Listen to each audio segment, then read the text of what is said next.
बेटा तू बहुत लकी है जो तूने अपने पापा की गाड़ी ठोक दी, फिर भी तेरे पापा ने तुझे कुछ नहीं कहा। वरना पिछले हफ्ते ड्राइवर की वजह से भैया की गाड़ी में ना हल्की से खरोच आई थी। मालूम है तेरे पापा ने उसके साथ क्या किया? तो क्या किया पापा आपने? बेटा बिजनेसमैन हूँ, हिसाब बराबर किया और क्या। मतलब? अरे मतलब उसने भैया की गाड़ी में निशान बनाया था और भैया ने उसके गाल पर निशान बना दिया। सपाट सटाक ऐसा मारा कि है ना भैया। लेकिन बेटा आगे से ध्यान रखो, क्या है ना भैया अपनी चीजों को लेकर काफी इमोशनल है। अरे ओए, अब बना रहा है कोने में खड़ा खड़ा खुद पी रहा है और ड्रिंक लेगा मेरी। लाए साहब जी।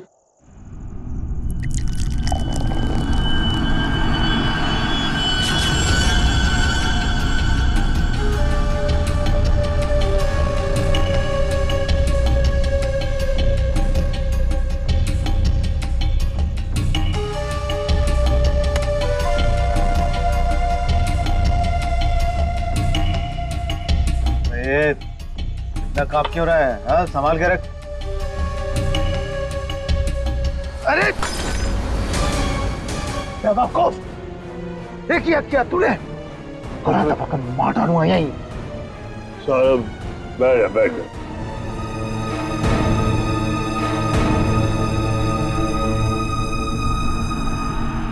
गलती हो गई ना, कोई बात नहीं, गिलास ही तो था। साहब गलती होगी, वो हाथ से गिलास। फिर वही बात, वही कांच का टुकड़ा तेरे से ज्यादा कीमती थोड़ी ना है। सीधा आजा आजा, उठा ले भाई, किसी के लग जाएगा नहीं तो। उठा।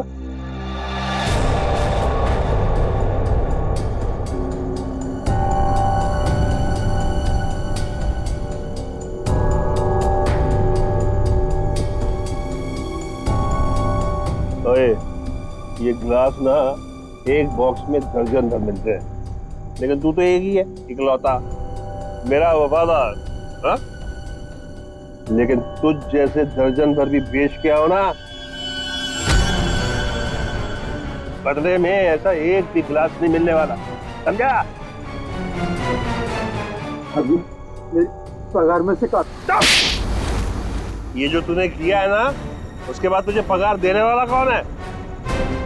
अब बड़े बड़े मुंह क्या देख रहा है? चल जाके दूसरा ड्रिंक बना के ला, चल। सुन, ग्लास संभाल कर लाना, वरना टूट गया ना तो तुझे भी बसंती कर कांच के टुकड़ों पर नचाऊंगा। हेलो हेलो, अरे कौन बोल रहा है? आपके कपड़े चेंज करवा देता हूँ। तू ठीक करा, चल चल चल चल। हेलो, और मुंह में जुबान नहीं है क्या? हेलो हेलो, अरे बोलो कुछ।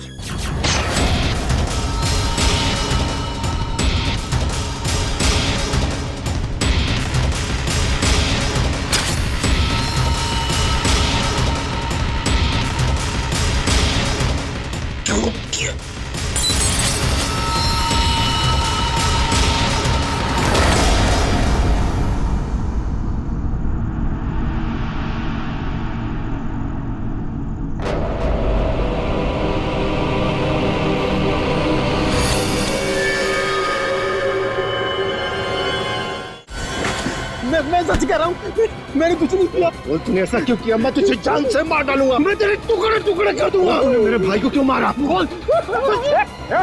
रुक जा, छोड़ो छोड़ो छोड़ो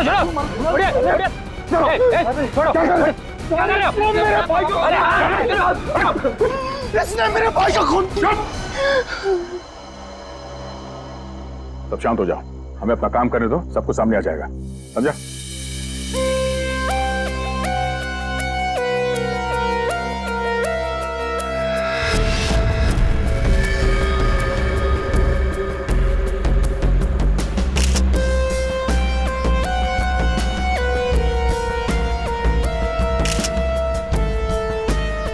किसी धारदार चीज से गला काट दिया है सर, बड़ी सफाई से।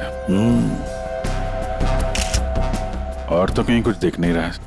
बेचारे को अपने आप को बचाने के लिए वक्त भी नहीं मिला होगा। गले की ऐसे नस काट दिए एक झटके में खत्म। है तो कोई अंदर वाला ही आदमी साहब।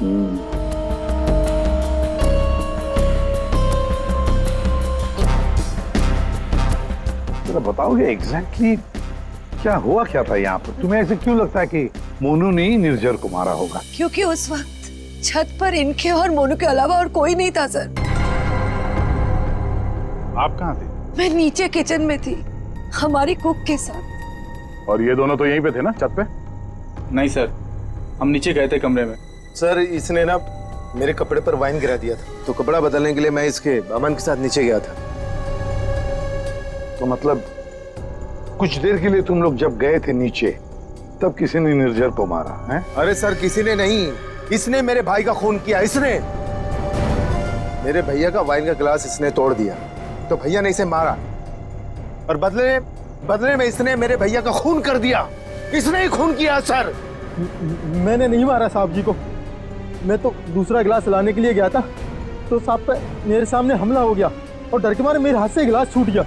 मैं सच कह रहा हूँ साहब, मैंने नहीं मारा। तुमने हमला होते हुए देखा था?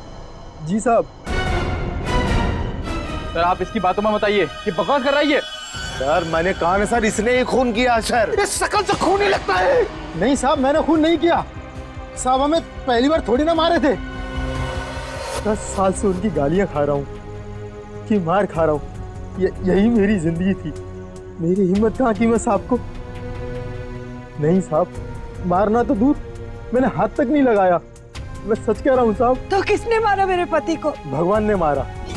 क्या बोला? भगवान ने मारा? मैंने कहा ना सर, ये बकवास कर रही है। एक मिनट, क्या बोल रहे हो तुम? भगवान ने मारा? क्या मतलब क्या है तुम्हारा? है? वो तो नहीं पता साहब। साहब मेरे सामने खड़े हुए थे और देखते ही देखते उनका गला कट गया।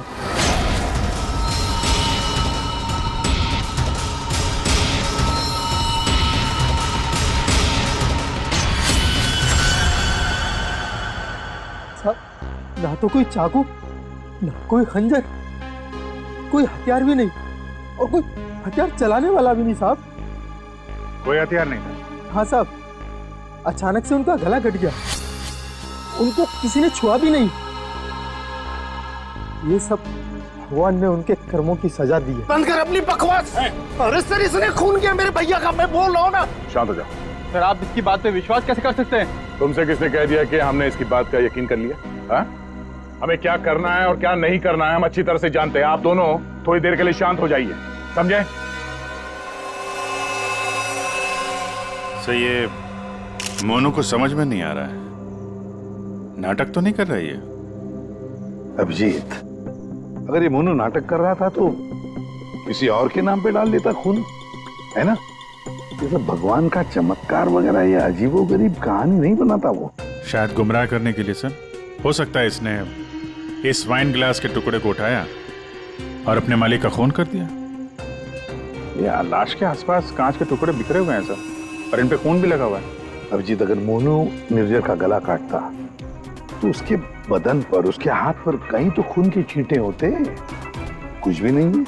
देखो, और तो और निर्जर का गला देखो।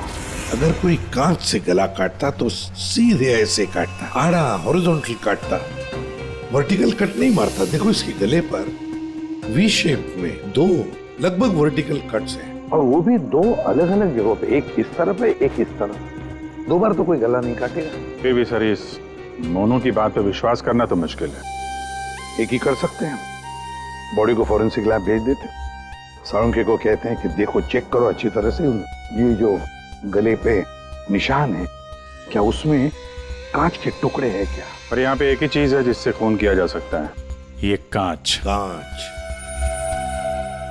अंकिता, जरा बताओ, क्या तुमने किसी को तुम्हारे घर के अंदर आते जाते देखा?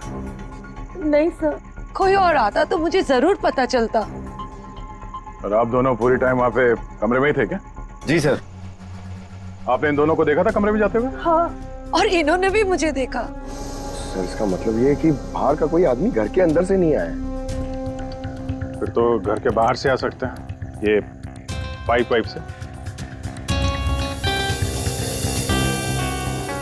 फिर एक काम करो, इन सब की स्टेटमेंट्स ले लो, इस कुक के भी, और मैच करके देखो देखो कितना सच बोल रहे हैं ये लोग। और अंकिता तुम बैठ जाओ। आइए आइए चलो।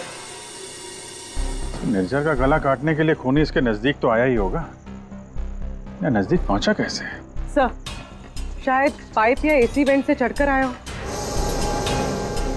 एक काम करो, आसपास रहने वाले लोगों से पूछताछ करो, देखो क्या उन्होंने किसी को पाइप से बिल्डिंग में चढ़ते हुए देखा है क्या?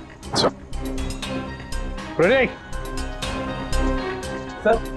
रेडी, काम करो, इस बिल्डिंग की सीसीटीवी फुटेज चेक करो।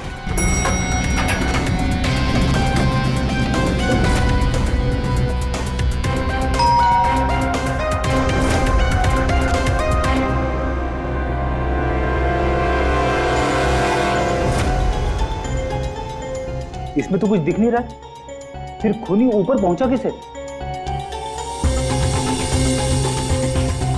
इस बिल्डिंग को 20 फ्लोर है, शायद खूनी ने 8-10 फ्लोर के बाद बाहर से चढ़ना शुरू किया होगा। हो सकता है सर, शायद इस वजह से बाहर कैमरा में आया नहीं। जी आप? मैं इंस्पेक्टर दया, सीआईडी से। यहाँ आपके बगल वाले बिल्डिंग के छत पे एक आदमी का खून हुआ है। मैं आपसे ये पूछने आया कि आपने या आपके घर में किसी ने कुछ देखा है क्या? जी नहीं, मैंने तो कुछ नहीं देखा, लेकिन हाँ, मेरा बेटा बन्नी कह रहा था कि उसने वहाँ कुछ देखा है। क्या क्या देखा है उसने? आप अंदर आइए ना प्लीज। अरे सुनो, क्या हुआ? कौन है? ये सीआईडी से हैं, बता रहे हैं पास वाली बिल्डिंग में किसी का खून हुआ है। क्या? आपके बेटे ने क्या देखा? सर मेरे बेटे ने जो भी बताया वो बड़ा अजीब सा था कि क्या? कि मैंने उसे उसी वक्त डांट दिया। मुझे लगा शायद उसका कोई वहम होगा।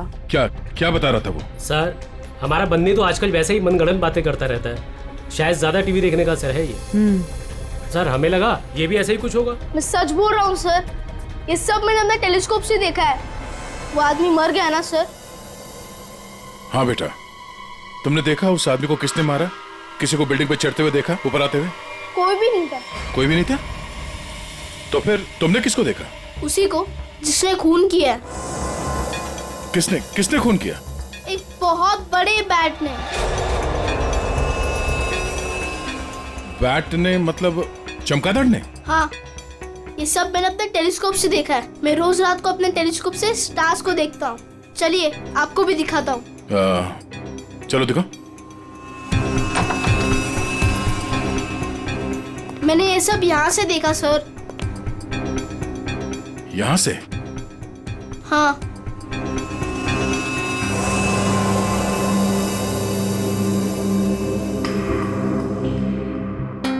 मैंने सच में देखा था अंकल। बेटा, आपका फेवरेट सुपर हीरो कौन है? बैटमैन। ओह, बैटमैन। ठीक है, आपने आज सीआईडी की बहुत मदद की। Thank you. मैं चलता हूँ। थैंक्स। Thank you sir.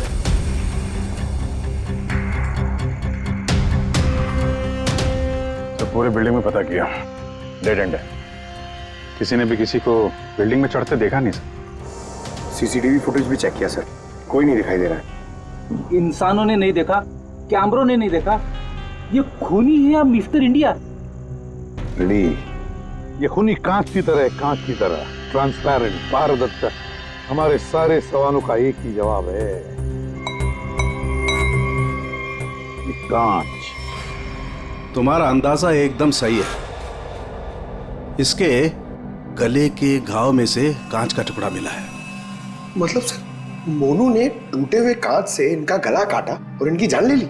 हाँ, लगता तो वैसे, मगर पता नहीं क्यों मेरा मन कहता है कि जो दिखता है ये केस वैसा नहीं है। बिल्कुल तुम्हारी बातों की तरह से। हाँ, नहीं, मेरा कहने का मतलब ये था कि वाइन ग्लास के कांच के टुकड़े को और उसके घाव में से जो कांच का टुकड़ा मिला उसको, दोनों को मैंने अच्छी तरह से टेस्ट किया, तो दोनों एक ही हैं लेकिन अलग अलग।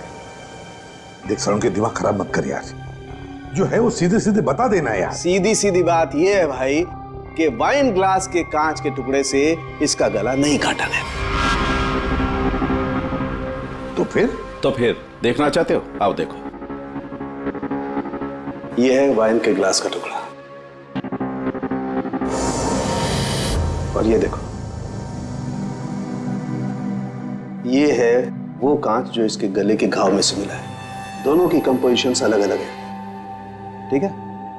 वाइन का ग्लास बहुत ही महंगे क्रिस्टल से बना हुआ है और इसके गले में से जो कांच का टुकड़ा मिला है वो बहुत ही साधारण सा, बहुत सस्ता सा, घरेलू काम में इस्तेमाल किया जाने वाला कांच है। वाइन ग्लास के कांच से खून नहीं हुआ है, इसका मतलब है कि मोनू ने खून नहीं किया। लेकिन हमें वहां पे तो दूसरा कोई कांच का टुकड़ा मिला ही नहीं। यार सड़न के, अगर वाइन ग्लास के कांच से नहीं गला काटा है तो फिर कौन से ग्लास से काटा है? एक और बात, ये जो कांच का टुकड़ा इसके गले में से मिला है, उस कांच के टुकड़े पर काले रंग की डाई और गोंद मिला है, गम। काले रंग की डाई? कौन? जिसने खून किया वो वहां नहीं था, जिस कांच से खून किया वो भी वहां नहीं था। अब मैं यहां हूं कि मैं भी नहीं हूं। काले रंग की डाई और गोंद, ऐसा कौन सा कांच होता है? किससे काटा होगा? और उसी कांच से काटा तो क्यों काटा? अभी काटने की बात की ना तुमने, पतंग के मांझे से भी तो काटा जाता है। क्या मतलब तुम्हारा? मतलब साउंड के बचपन में तूने कभी पतंगे उड़ाई है? नहीं, मैं बहुत स्टूडियस बच्चा था। तेरी की यार, हम सब ने पतंगे उड़ाई है और पतंगे काटी भी है दूसरों की, मांझे से, पतंग के मांझे से। उसके ऊपर कांच का चूरा और गोंद लगाई जाती है मांझा बनाने के लिए। लेकिन पतंग के मांझे का कांच इसके गले में कैसे पहुंचा होगा? सर, वो बच्चा बनी, वो कह रहा था कि उसने टेलीस्कोप में एक बड़े से बैट को इस आदमी को मारते हुए देखा था। बैट को? चमगादड़? हाँ सर, वो बैट जैसा कुछ हो सकता है, कुछ और हो। जैसे कि पतंग काले रंग की? हाँ यार, पतंग। हाँ, हमने सुना है ना कि पतंग के मांझे से हाथ कट जाता है। हाथ कट सकता है तो फिर गला क्यों नहीं कट सकता? मतलब किसी ने पतंग उड़ा के इस निर्जर का खून किया है। दया, मांझे से ही क्यों यार? अगर सामने वाली बिल्डिंग में खड़े रहकर गोली भी चलाता तो भी मर जाता है। मांझे से ही क्यों? पतंग के मांझे से ही क्यों? फिर है कौन ये पतंगबाज जिसने ये किया है? अभिजीत, ये निर्जर जब मौत हुई तब यहां खड़ा था, है ना? लगभग हाइट इतनी है। पंकज, जरा आओ तो। और सर, फिर उसके गले पे 2 निशान पड़े, ऐसे। और अगर खूनी पतंग उड़ा रहा था तो फिर यहीं कहीं खड़ा होगा, उस तरफ। लेकिन सर, ये मांझा एकदम सीधे तो नहीं रहता, हवा में हिलता रहता है। तो इसीलिए तो ये हम तय नहीं कर सकते कि खूनी कहाँ खड़ा होगा, किस तरफ खड़ा होगा। हवा का भी पता नहीं रहता ना सर, कभी इस तरफ बहती है तो कभी उस तरफ बहती है। वो कहते हैं ना सर कि रुख हवा का हो जिधर का उधर के हम है। और जिधर हवा का रुख पतंग का भी वही है। भाई, पतंग उधर से ही उड़ेगी ना जिधर से हवा चल रही है। सर, कल रात हवा किस तरफ चल रही थी? अभी पता लगाते हैं। हेलो हेलो, हाँ, मौसम विभाग जी। हमें सीआईडी से एसीपी प्रद्युमन बोल रहा हूँ। हाँ सर, बोलिए। अगर एक इंफॉर्मेशन चाहिए, कल रात 1 बजे हवा किस डायरेक्शन में चल रही थी, किस दिशा में चल रही थी हवा? सर, कल रात 1 बजे हवा साउथ ईस्ट की तरफ चल रही थी sir. Okay, thank you. South east की तरफ से हवा चल रही थी। अगर हवा साउथ से आ रही थी तो खूनी भी साउथ में ही होगा, पतंग यहाँ पर थी और इस वक्त भी हवा साउथ से ही आ रही है। साउथ मतलब यही बिल्डिंग है, 1 2 3। ये निर्जर के गले पर जो मांझे के निशान है, घाव के निशान है, वो काफी वर्टिकल है, यूं ऐसे है। तो इसका एक ही मतलब हो सकता है कि मांझा नीचे से ऊपर की तरफ आया था। सर, मतलब पतंग जिस बिल्डिंग से चगा रहे थे वो इस बिल्डिंग से छोटी थी हाइट में? हाँ पंकज, एग्जैक्टली। छोटी बिल्डिंग तो ये है सर, ये 1 और वो 2 और वो 3। साउथ ईस्ट तो सर वो बिल्डिंग 1 विहार। खूनी उसी बिल्डिंग में खड़ा होगा, वन विहार में। लेकिन सर कंफर्म कैसे करेंगे? पतंग उड़ा के करेंगे। पतंग उड़ा के? हाँ अभिजीत। अच्छा एक बात बताओ, तुम में से किस किस को पतंग उड़ाना आता? सर मैं बहुत अच्छी उड़ाता था। सर पतंग उड़ा ले। अच्छा, लेकिन इस बार नहीं। इस बार पतंग मैं उड़ाऊंगा, क्योंकि हर बार तुम लोग मजे लूटते हो हर बात में। मतलब सर आप पतंग उड़ा के पंकज को मारने की कोशिश करेंगे? ये क्या बोल रहे सर आप? डरते हो पंकज? तुम एक सीआईडी ऑफिसर हो, मरने से डरते हो? सीआईडी ऑफिसर वो होता है जो देश के लिए, लोगों के लिए अपनी जान निछावर करता है। चाहे पतंग से गला काट के ही क्यों नहीं। क्या बोल रहे हो सर? चढ़ जाओ सूली पे चढ़ जाओ। सर होता है कभी कभी। प्लीज चढ़िए। चलो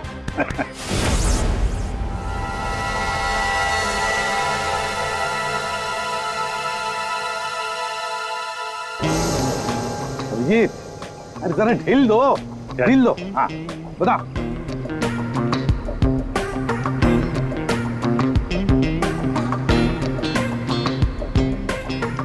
वाह सर वाह। अभिजीत जैसा पूरा ढील देना। या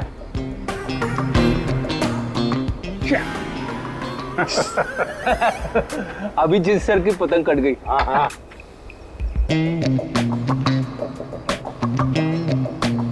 अरे यार,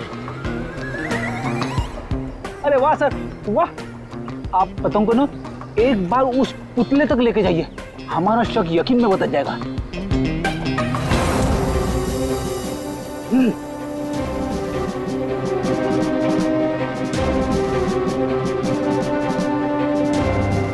अरे नहीं यार, फ्रेडी पकड़ लो। ये नामुमकिन है। कितनी सारी चीजों का ध्यान रखना पड़ता है, हवा की दिशा, फिर वो एंगल, हाइट। सर अगर आपसे नहीं हुआ तो मुझे नहीं लगता ये पॉसिबल है। मगर सर सारुके साहब तो श्योर थे, गर्दन मंजे से ही कटी है। सर हो सकता है मांझा ही हो, पतंग हो ही ना। इस निर्जर के केस को किसी और तरीके से सुलझाना पड़ेगा। कोई और तरीका?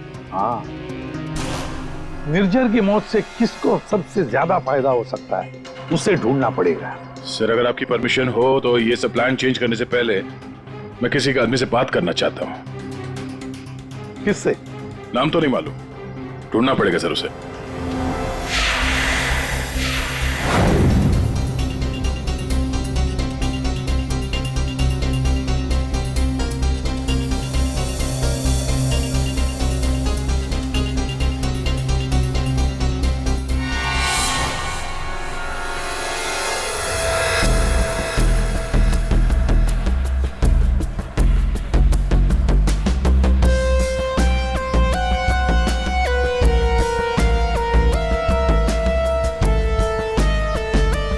अल्ताफ भाई, पतंग उड़ाने के लिए आपकी उम्र कुछ ज्यादा नहीं है? क्यों? पतंग उड़ने से पहले नाम और उम्र पूछती है क्या? हाँ, अगर आप जानना चाहते हो तो मैं बता देता हूँ। मैं इंस्पेक्टर दया, सीआईडी से। मैं यहाँ एक केस के सिलसिले में आपसे कुछ पूछने आया हूँ। कहिए। अल्ताफ भाई ये बताइए, क्या इस तरह के मांझे से किसी की जान ली जा सकती है? मतलब गला काटा जा सकता है? अरे क्या कह रहे हैं जनाब, ये तो मेरी रोजी रोटी है, ये तो मेरे परिवार का पेट पालने के लिए, ना कि किसी का गला काटने के लिए। अल्ताफ भाई फिक्र मत कीजिए, ये सिर्फ जानकारी के लिए पूछ रहा हूँ। यहाँ बाजार में सबसे पूछा तो सबने यही बताया कि यहाँ सबसे समझदार और जानकार आदमी इस पेशे में आप ही हैं। मेरे सवाल का जवाब देंगे आप? सुना तो कई बार है जनाब, और अखबार में भी पढ़ा है कि मांझे से लोगों का हाथ कट जाता है। तो क्या मांझा इतना तेज हो सकता है कि कोई उससे किसी की जान ले ले? जनाब पिछले कई सालों में बहुत से कानून आए हैं जो मांझा एक हद से ज्यादा तेज नहीं बना सकते। अब इसी को देख लीजिए, आजकल ऐसे मांझे बनते हैं रुई के, कांच के नहीं, और सस्ते से सस्ता है और उड़ाने में भी उतना ही मजा आता है। अल्ताफ भाई कोई तो होगा जो इतनी तेज मांझा बनाता है, कांच वाला, और लोग खरीदते भी होंगे। चोरी छुपे तो यहाँ हर किस्म के काम होते हैं। मुझे नहीं लगता जनाब कि मांझा बनाने वाले किसी एक का काम है, और अगर बनाना भी पड़ता होगा तो कांच का मसाला उसको खुद ही बनाना पड़ता है और खुद ही उसको लगाना पड़ता है। ये बड़े जोखिम का काम है, इसमें उंगलियां भी कट सकती हैं। आज से 30 साल पहले हमारे गांव में वो तेज माजा बनता था, लेकिन आजकल बच्चों के पास ना तो टाइम है ना हुनर है। हाँ, आजकल के बच्चों में तो नहीं है। हो सकता है ये खूनी आप ही के पीढ़ी का हो। अच्छा, इस तरह का मांझा बनाने में कौन सा कांच इस्तेमाल होता है? किसी भी तरह का चल जाता है। अब जैसे ये है, ये सस्ते में सस्ता है और ये बल्ब के टुकड़े से भी बनता है। चाहे आप ट्यूब लाइट उसमें लगा दीजिए तोड़ के। तो कांच के जरिए पता लगाना मुश्किल है। अच्छा अल्ताफ भाई, अगर आपको ये काम करना होता तो आप कैसे करते? दुनिया में चंद ही लोग होंगे जिनके हाथों में ये हुनर है। हम जानते हैं अल्ताफ भाई, इसीलिए तो हम आपके दरवाजे पे आए। बड़ी मेहनत का काम है साहब। पतंग किस जगह पर उड़ाना है, किस ऊंचाई पर, हवा का रुख, रफ्तार सब सही हो तभी निशाना सही लग सकता है। शुक्रिया अल्ताफ भाई, शुक्रिया।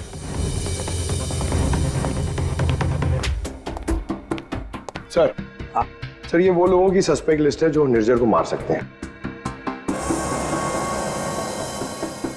इतने सारे दुश्मन इस निर्जर के? सर वो बहुत ही स्वार्थी और बेरहम बिजनेसमैन था। बहुत लोगों को धोखा दिया था उसने सर। तो इनमें से किसी ने बदला लिया होगा। पॉसिबल है सर। सर, ये वो केसेस है जो निर्जर के ऊपर फाइल हुए थे। इनमें से ज्यादातर कंप्लेंट उसके एक्स एम्प्लॉइज के हैं, जिनका कहना है कि निर्जर ने उन्हें सैलरी नहीं दी थी। कमाल है, इतना बड़ा बिजनेसमैन और अपने वर्करों को पगार नहीं देता था। बिजनेस लॉस में जा रहा था क्या? अरे नहीं सर, उसके भाई से पता चला है कि अपने 300 एम्प्लॉइज की सैलरी ना देनी पड़े, इसीलिए निर्जर ने अपने आप को कोर्ट में दिवालिया घोषित कर दिया था। वाह रे वाह, बड़ा चालाक है। कानून का गलत इस्तेमाल किया, अपने आप को दिवालिया घोषित किया और बैठ गया वर्करों के पैसे पर। खुद तो ऐश कर रहा था और दुनिया को दिखाने के लिए कंगाल और दिवालिया। इतने बड़े फ्रॉड आदमी को ना जेल में होना चाहिए था। वही तो, जेल में ही होना चाहिए था। कुछ ना कुछ तो गड़बड़ जरूर है अभी जी, कुछ ना कुछ तो गड़बड़ है। इतने सारे फ्रॉड्स करने के बावजूद भी ये आदमी बाहर कैसे, जेल में क्यों नहीं? पंकज, पुलिस रिकॉर्ड चेक करो निर्जर के।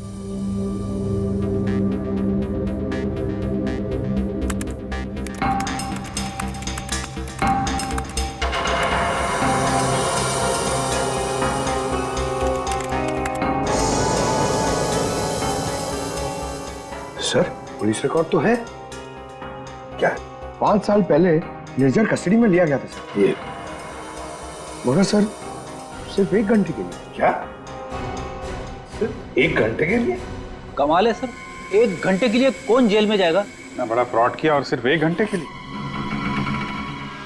ओ, सर ये फ्रॉड के लिए तो अंदर गया ही नहीं था, हिट एंड रन केस के लिए गया था। किसको उड़ाया इसने? ज्यादा डिटेल्स तो दिख नहीं रही इसमें। अरेस्टिंग ऑफिसर कौन है देखो? Inspector Rane, Versova police station. कैसे हैं राणे साहब? हाँ ठीक है, बोलिए। जरा ये फोटो देखो राणे, इसका नाम निर्जर है और 5 साल पहले आपने किसी केस में अरेस्ट किया था इसे। हाँ याद है मुझे, इसे तो हमने हिट एंड रन केस में पकड़ा था। एक्सीडेंट? किसका एक्सीडेंट हुआ था? एक बच्चे का एक्सीडेंट हुआ था, मगर बाद में पता चला कि गलती बच्चे की थी। बच्चे की गलती? कैसे? बच्चे भागते हुए अचानक रोड पे आ गया और इस कार से टकरा गया। अच्छा, अचानक भागते हुए आया। क्या क्या हुआ, क्या था? कोई इसको दौड़ा रहा था या वो किसी का पीछा कर रहा था? सर पतंग के पीछे। पतंग? हाँ सर, वो ऊपर देख के भाग रहा था पतंग पकड़ने के लिए। उसे पता ही नहीं चला कि कब वो रोड पे आ गया। वैसे बड़ी अच्छी याददाश्त है आपकी। इतने सालों के बाद भी आपको निर्जर केस के बारे में सब कुछ याद है? सर ऐसे बेरहम इंसान को कौन भूल सकता है? बेरहम? क्यों? माना एक्सीडेंट में उनकी गलती नहीं थी, कम से कम देखना तो चाहिए था ना कि बच्चे का क्या हाल हो गया। उसको बच्चे से ज़्यादा इम्पोर्टेंट था टाइम पे मीटिंग में पहुंचना। उस बच्चे का बाप अभी भी याद है मुझे। क्यों, कुछ किया था क्या उसने? कुछ नहीं। कुछ नहीं मतलब? सर कुछ नहीं किया, इसीलिए तो याद है। ना कुछ कहा ना कुछ सुना। जब उसे पता चला कि निर्जर को छोड़ना पड़ रहा है तो पुलिस स्टेशन के बड़ा ऐसे खड़ा रहा जैसे सांप सूंघ गया हो, जो कोई फर्क नहीं पड़ा हो। फिर वो चला गया। उसका फोटो तो होगा ना आपके पास? सर वो ओपन एंड शेड केस था। एक्सीडेंट साबित होने के बाद कोई इन्वेस्टिगेशन करने की जरूरत ही नहीं पड़ी। अच्छा, नाम वाम तो लिखा होगा ना उसका कहीं? हाँ सर, एक मिनट। कदम वो निर्जर केस की फाइल देना।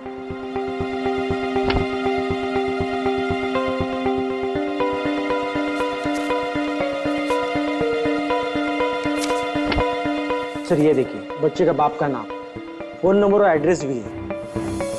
पवन कुमार, शंकर नगर। बेटी, एड्रेस फोन नंबर वगैरह नोट कर लो जरा।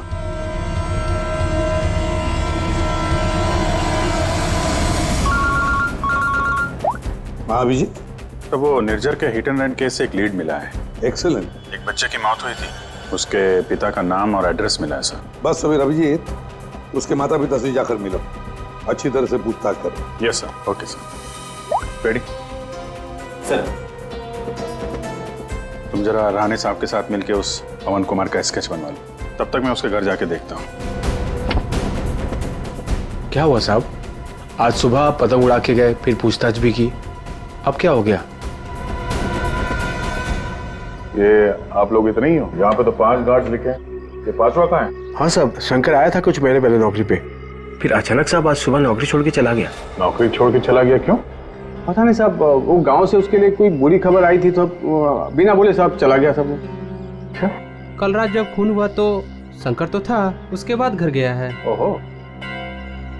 अच्छा, इस शंकर का फोटोग्राफ है या एड्रेस वगैरह तो होगा ना आपके रिकॉर्ड्स में? फोटो तो नहीं है साहब, लेकिन हाँ एड्रेस लिखा हुआ है साहब, ये देखिए।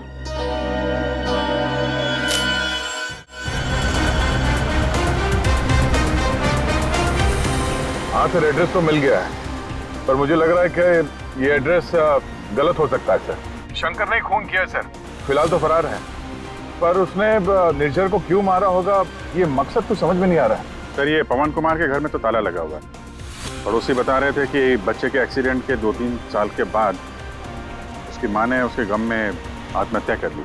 और ये पवन का क्या हुआ? सर वो तो 3 साल पहले ही घर छोड़ के चला गया, उसके बाद से वापस नहीं लौटा। मुझे तो इसी पे शक है सर। एक मिनट अभिजीत, ये पवन 3 साल पहले घर छोड़कर चला गया और फिर अचानक अब जाग उठा बदला लेने के लिए? क्या कर क्या रहा था 3 साल तक? एक मिनट अभिजीत, ये पवन अपने घर से कितने साल से गायब है? ये 3 साल पहले। क्यों 3 साल से? अच्छा सर, वो पवन कुमार का स्केच बनने वाला था, बन गया वो? देखता हूं।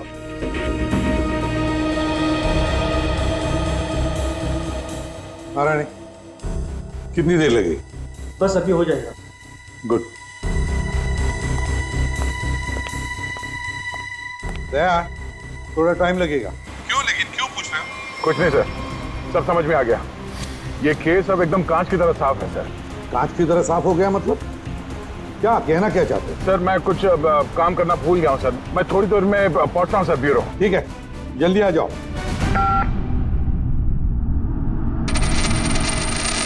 हाँ यार, आज नींद नहीं आई। अरे कैलाश, शुक्रिया। तुम्हारी वजह से आज हमने एक मुजरिम को पकड़ लिया। अच्छा हाँ, वो शंकर, उसने गलत एड्रेस लिख दिया था। उसने खुद लिखा था क्या? नहीं साहब, शंकर तो अनपढ़ है। अच्छा, तो फिर रजिस्टर में एड्रेस किसने लिखा? जी साहब, मैंने। तो यहाँ जितने भी नए गार्ड्स आते हैं उनका नाम, नंबर, एड्रेस सब तुम्हें लिखते हो? जी सर। अरे हाँ, ओह सॉरी, मैं तो भूल ही गया था, सारे रिकॉर्ड्स तो तुम ही रखते हो। कौन सिक्योरिटी गार्ड काम पे कब आता है, कब नौकरी छोड़ के चला जाता है, ये सारी तैयारी तो तुम ही करते हो, हैं? वैसे कैलाश, कितने साल से नौकरी कर रहे हो इस बिल्डिंग में? हाँ साहब, 3 साल से। 3 साल से? 3 साल से वो खूनी भी गायब है।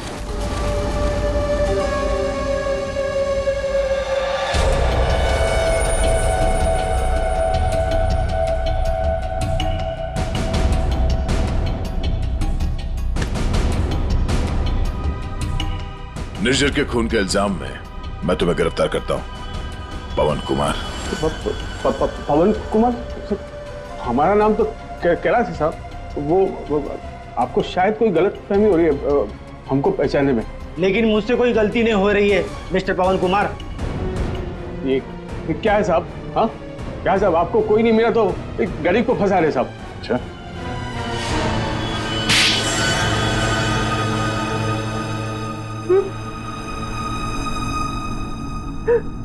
हाँ सर, मैंने मारा निर्जर को। उसने मेरे बच्चे की जान ली सर। मेरे संजीत को अपनी गाड़ी के नीचे कुचल दिया। मेरी पत्नी संजीत की मौत का गम बर्दाश्त नहीं कर पाए, खुदकुशी कर ली। निर्जर ने सिर्फ मेरे बेटे को नहीं मारा साहब, ये दो खून किए।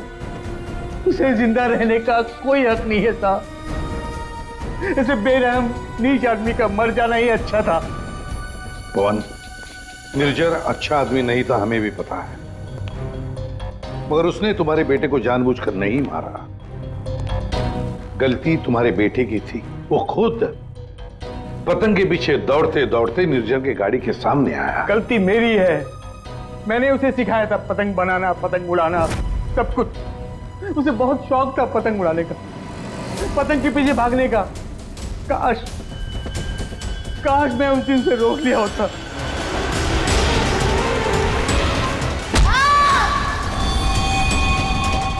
तो बेटा आज जिंदा होता। देखो, हम तुम्हारा दर्द समझ सकते हैं, लेकिन तुम्हें यह भी समझना चाहिए कि वो एक एक्सीडेंट था, लेकिन एक्सीडेंट के बाद वो मेरे बच्चे को बचा सकता था ना। क्या मतलब? जब पुलिस ने उसको रिहा किया, सर आप बच्चे को अस्पताल तो लेके जा सकते थे ना। बच्चे की हालत देखी थी आपने, कौन से लथपथ था वो। अगर मेरी गाड़ी की सीटें खराब हो जाती तो कौन जिम्मेदार होता? मैंने कसम खा ली थी साहब, जिस तरह एक पतंग ने मेरी संचित की जान ली, निर्जर की मौत भी पतंग से ही होगी साहब, पतंग से ही होगी। और इसीलिए तुमने 1VR बिल्डिंग में नौकरी शुरू कर दी, ताकि तुम अपना बदला आसानी से पूरा कर सको। पिछले कुछ सालों में 1VR में जितनी भी चोरियां हुआ करती थी, वो सब मैंने ही करवाई थी, ताकि किसी को भी छत पे जाने की अनुमति ना मिले। फिर रोज पतंग उड़ाने की प्रैक्टिस करने लगा। निर्जर पर ध्यान रखने लगा कि छत पे कब जाता है, कितनी देर रहता है। मुझे पता था कि कौन से कोने में उसका मोबाइल का नेटवर्क का टावर मिलता है। वो हमेशा बात करने वहीं आता था साहब, और मैंने सोच लिया था उसे वहीं मारूंगा। और उसे मारने के लिए मैंने मांझा बनाना शुरू कर दिया। काली पतंग बनाई, मैं तैयार था साहब, बस हवा का रुख और तेजी का इंतजार था मुझे। और एक दिन भगवान ने मेरी सुन ली,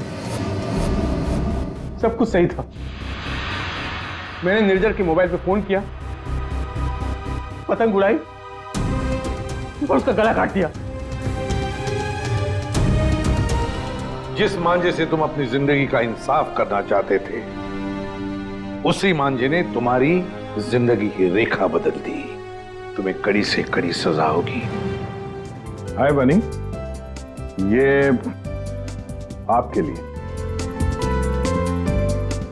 ये किस लिए? केस सॉल्व करने में आपने हमारी मदद की है, इसलिए हमारी तरफ से ये थैंक यू गिफ्ट। लेकिन जब तुम पतंग उड़ाओगे जरा संभाल के, तो तुम्हारी मम्मी या पापा साथ में हो तभी उड़ाना, अकेले नहीं।